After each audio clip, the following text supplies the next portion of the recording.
So, hi everyone, and welcome. I'm delighted to be joined today by Ian Moyse, top influencer on cloud.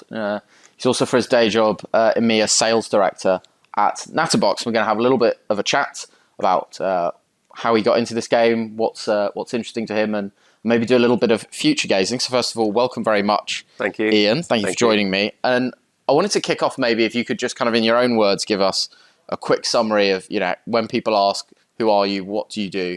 What's usually your response? So the day job, as you quite rightly described, and has been for a long time, has been sales leadership and driving sales teams to great performance, etc. And through that, I got drawn into what's now termed social selling. And through that, learned a bit about social media and self-taught and learned the hard way, and ended up, because I've worked for many years in the cloud computing technology area, ended up as a social influencer on cloud. So it wasn't anything planned, but it was a byproduct of working in the cloud sector, doing things to try and be successful and stay relevant in the world that's changed around us, and getting drawn in and falling into this influence side. Yeah, that makes sense. I think a lot of the top influencers we find have kind of had that sort of journey. It's not that you sort of set out and thought, I'm going to become influential in this. It's you talk about what you're interested in, and eventually enough people start listening and kind of agree with what you have to say. So kind of what are the top interests that you think drove you? Do you think it was just really liking the day job and that sort of drove it? It was a passion for what I do. I think in sales, if you're not passionate about what you're selling and interested in the subject, it comes through to the customer. In a negative fashion. And the more I got drawn into cloud technology, it sounds all techie, but it's actually a really interesting subject. You get drawn into it because it evolves and sits behind things like artificial intelligence, big data, mobile smart technology, all the wondrous things we see in our consumer lives today, social media, are driven by the power of cloud computing and what it's enabled us to now do. Look at Amazon. So you look at all the different platforms, all the different things that we engage with every day that we start to take for granted, that have disrupted the world in the last 10 to 15 years. Cloud computing and the power of it has been behind it. So it's actually a really interesting subject when you come away from the bits and bytes of what's it changing and what's the impact of it. Yeah, no, for sure. I mean, I guess for Amazon, it's literally changed their whole business, right? That's now. Well, it enabled their business in the first place. Yeah. They wouldn't have been able to afford to build the e-commerce side of the business if they hadn't understood cloud technology and computing, because the power to do that in the old world and the cost to do that would have been prohibitive. Same with the likes of Uber, Airbnb, etc. We're seeing innovators bring new use cases to the consumer because the technology makes it more affordable to scale quicker and to deliver these types of solutions. Yeah. So was there like a moment that you think you sort of found yourself becoming, you sort of noticed a change in the conversations you're having, like you felt yourself getting more influential, reaching more people? Does it happen over time? Is it just working? I think it's over time. And it came with the development of the social platforms. They're a lot more mature now than when I first got on the likes of LinkedIn. LinkedIn was where I was initially, and I remember having 2,000 followers and people thinking, oh my, wow, that's a big thing, which it isn't today, right? But it was at the beginning of how does that work, and figuring out how the groups work on it and how you share content and how you tag it, and it's a constantly evolving world. Twitter's having to reinvent itself to a degree with challenges of other platforms. We've got millennials and Zeds using different social media platforms now. We've got the likes of TikTok. For the younger generation, I'm hearing when I do my school speaking more than YouTube. So it's not stayed still, but it's been a continually evolving thing where you've had to learn how to use the platform. So at the beginning, it was more just share some content, or maybe you'd blog on a content, or you'd comment on someone else. It was really basic, fundamental, and it wasn't as noisy as it is today. And I was lucky enough, and some things I got in early and I fell accidentally into things. So I started a group on LinkedIn for sales. It's now got over 40,000 members. Now, if I started it today, would it grow organically as quickly? I don't know, because the market's noisier. I happened to start at a time when there weren't many groups of that like that around, so maybe it was easier, right time, right place sometimes. But I think we're still evolving. Social influence is a wide subject. You've got the B2C and the B2B space. I know we're focusing more on the B2B discussion, but the whole market and dynamic, I think, has changed. When did we think, and the description I give to you, when did you ever think that someone could sit playing games in their back bedroom, film it with cheap technology that's high definition sound and video, and make a fortune from doing so? Yeah. If you'd said that 10, 15 years ago, a lot of people are still shaking their heads today of how does that monetize? But certainly we'd have thought that's not reality. That's not a career. And yet a lot of people are making an awful lot of money today out of consumer social influencing. Yeah, it's been interesting seeing the new platforms kind of starting to disrupt the conversation, starting to disrupt user habits. And I guess, we've got this new wave of sort of things like TikTok that you mentioned coming in. It's interesting. LinkedIn announced, I think, this week that they're thinking about stories possibly as a. And I sort of think I'd be interested to sort of hear your take on that. Obviously, you've mentioned you've been through several phases of, the legacy networks try and adapt, and they try and sort of take on features. Instagram develops stories because it's basically to head off the challenge of Snapchat. Yeah. Do you sort of see it's just always going to be that way? And I guess what do you do to try and, when do you decide you're going to try and jump on a new trend that you see? Is it a conscious thing, do you think, or you just notice what users are doing because you have such a wide audience? So I think I've got two hats on. One is the business leadership hat and how to utilize social platforms for business benefit. And the other one is the social influencer hat that I've ended up with as a sort of side over here. So I'm on a number of platforms. I've got a TikTok account, but more to experiment, so I at least understand what it is, and I'm not blind to it. Am I using that for the business? No. So I think the business side, and I get asked this often, is by businesses is which platform should we be on, and how do we do more on X, Y, Z? And the first thing I say is be on the platform where your customer expects you to be, and don't try and be the best at everything. So if 90% of your customer interactions could be done on LinkedIn, and that's where your buyer persona is, do that well.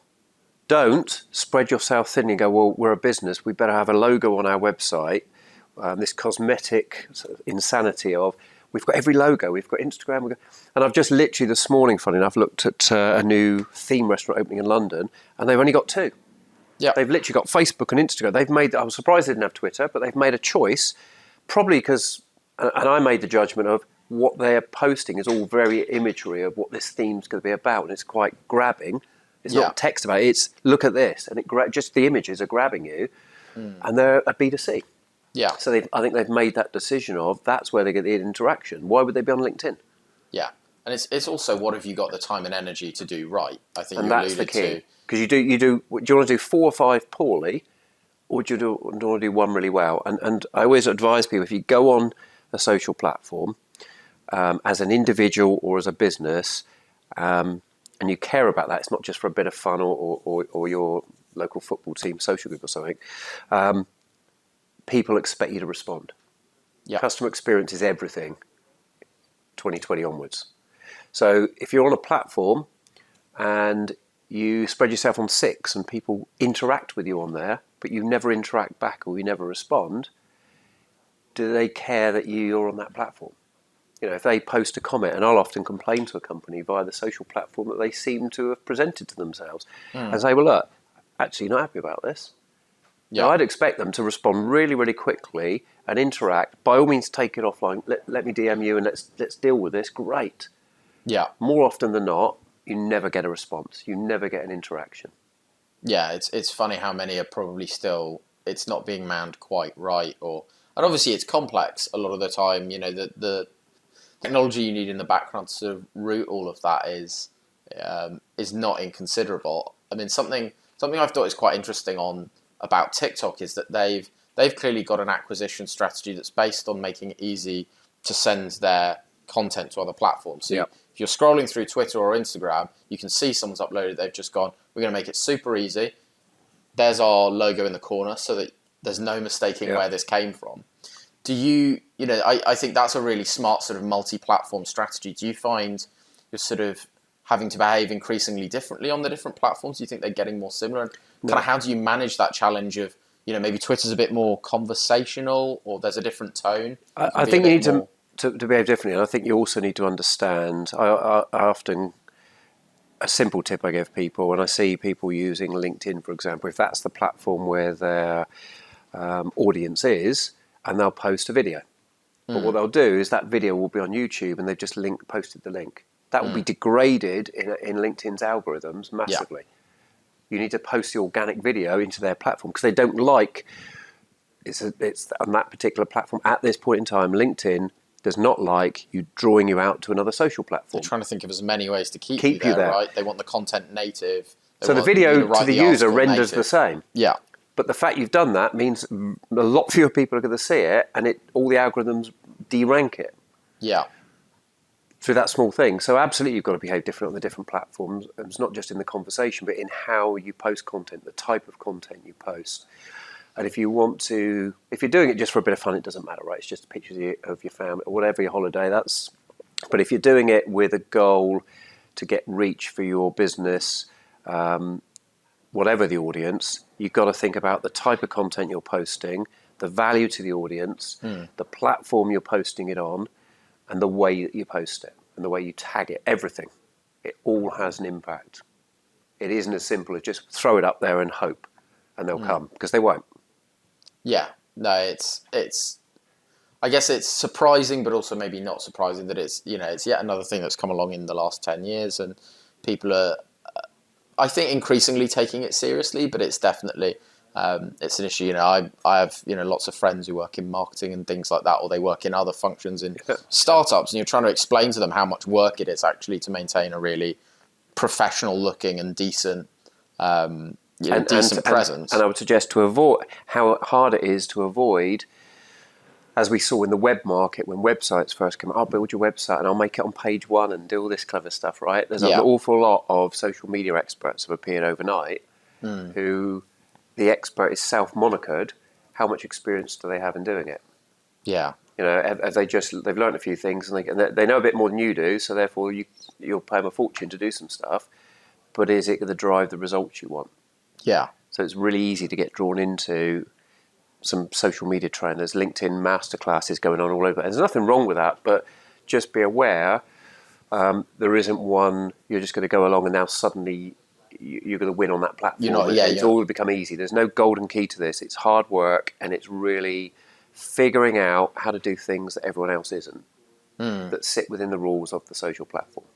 Yeah, identifying that white space. You mentioned results there. Something I kind of wanted to touch on is obviously you said you've got these sort of two hats almost, these two personas that you occupy. How do you sort of find those two interact? Like what are the benefits to your employer, would you say, of and that's an interesting one, because often hear people, well, what individuals, well, why would I want to have a personal brand? What is a personal brand? Why would I want to get involved in socials? Any of this stuff? Why don't you care about social? I just get on and pick up the phone and call. And I always say, if you can pick up the phone and talk to a new prospective customer and get through to them and have a conversation, absolutely do it, because it's the shortest route of resistance, right?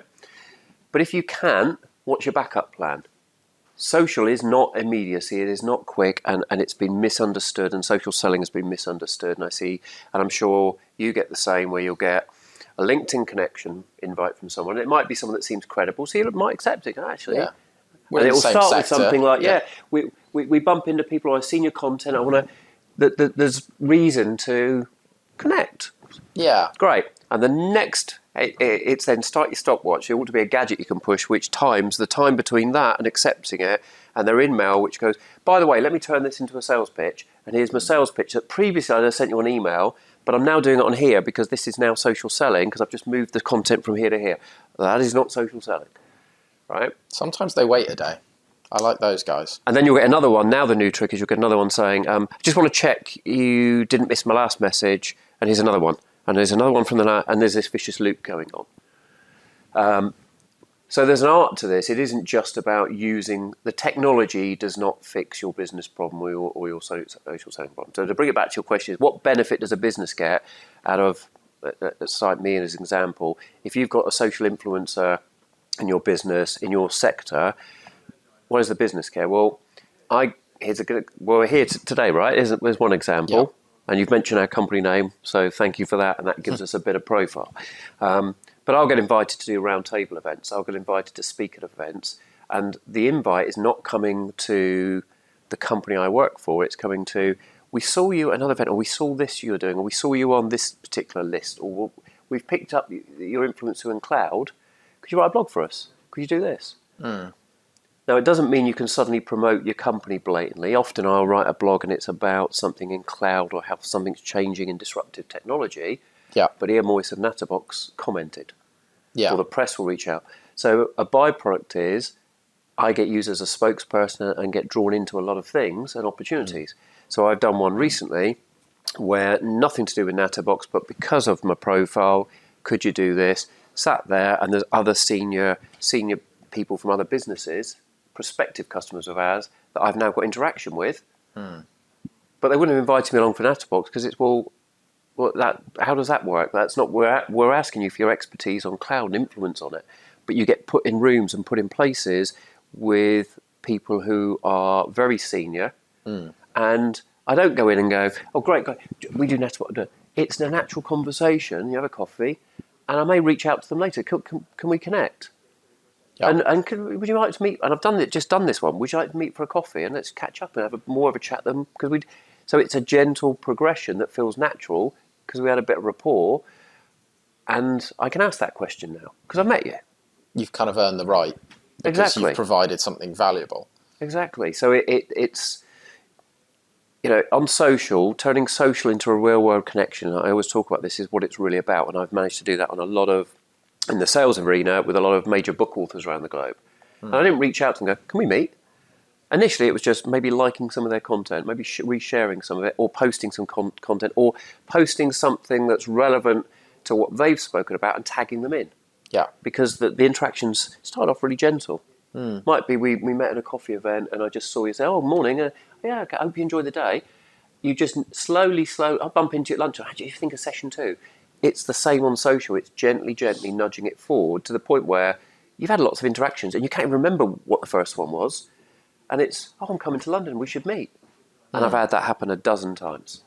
Yeah. And it just felt natural to both parties. And neither of us remembers who reached out first or whatever. And we talk about, oh yeah, we've interviewed and done things like this on camera. We've said, yeah, we met on social. Can't remember how that happened, and it's turned into a real world relationship as opposed to just a contact who you messaged once.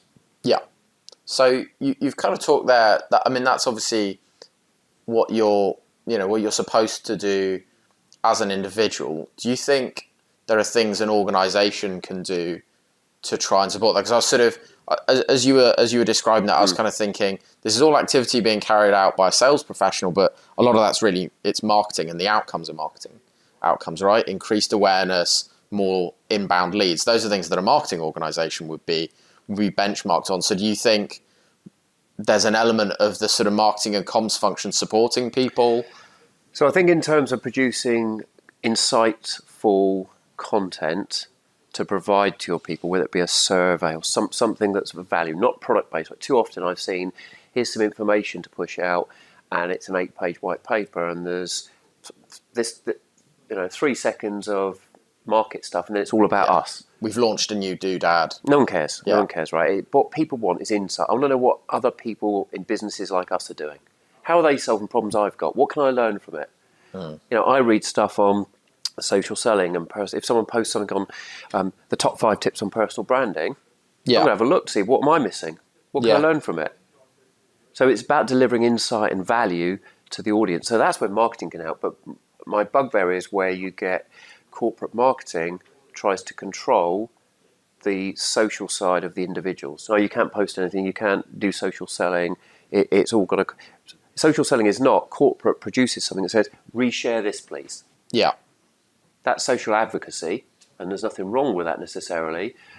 But the question there is the audience of your employees that you're asking to reshare it, the audience you want to get to. Because if their followers are mostly their family, you're gaining nothing from that. Yeah. Right? It's where's your buyer persona? Where's your audience dynamic? What's the content that will give them value? And what does that audience listen to? Right? Yeah. So in the old world, it's no good advertising on this channel if all of your audience is on a different TV channel over there. Right? You're advertising the wrong product on the wrong channel. Yeah, it's insanity. You're doing activity, but you're not going to get results. It's the same on social, and it's the same on the audience. So, for example, bring it back to a precise example. If you've got a piece of content and it's on, let's say it's on sales leadership, and you're selling sales training, or so that's what your business does, but you've produced something which was really insightful, wouldn't it be great if that was shared to the world by sales associations and other sales leaders and sales membership groups and places where the audience you want to read it, that you want to get to, is going to be listening to already and where following. they actually spend their time. So you want them to share it. So the game is, in that respect, if you've got a sales book author who's got 100,000 followers, the people who follow them are probably the right audience based on why they're following them. So can you get them to share it? Can you get them perhaps to make a comment we value your comment. Could you give us a comment for this white paper we're writing? And then you've absolutely got the right to tag them in when you share it. I get this happen to me all the time as an influencer. People reach out, can we get a comment from you? Yeah. And I've just had a couple of emails in the past couple of days of stuff I did months ago and forgot about that's now been published. Yeah. That my comments in, and guess what? They reach out, you're going to share it because you're in it. So it's really easy to get influencers to share content as long as it's not promotional. If it's all about the product, there's a fine line. If it's adding value, why am I not going to share that to my audience? If it's not competitive and it's not product pitch, I'll share it on. So you're now reaching my audience, and what happens is you want my audience to see what you're doing and start to follow you directly. Yeah. So the last thing then to wrap up really is just to ask, if people want to hear more of what you have to say, they want to carry on the conversation, where can they find you? What's the best way to get in touch? So that in itself is a simple personal branding trip that I fell into by accident. So go to ianmoyse.co.uk or ianmoyse.cloud. And where you'll end up is my LinkedIn and my Twitter account. So I don't need to tell you to go to LinkedIn and search my name. Yeah. So I've just put a URL in front of that costs me a few pounds a year. Initial registration, it's cheap, but you can get your own personal URL. And I have one on all of my social accounts. So I can go, this is my Facebook, this is my Instagram, without having to go to the profile. Now, on that account, it's Ian_Moyse, because I couldn't get that one. That's iMoyse. That's not your problem now as the audience, right? I've just made it easy. So ianmoyse.co.uk, ianmoyse.cloud will be the two primary accounts where you can contact me. Oh, fantastic. You made it nice and easy, which is, often we talk a lot about how brands can make it easy for you guys. It's obviously cool that you've kind of thought about what it's like for people trying to get in touch with you. So that's been, I think we've covered a lot of things. We've covered the cloud industry. We've talked a lot about social and personal branding, but I've, really enjoyed hearing your thoughts. So thanks very much, Ian. Really appreciate you joining us. Thank you.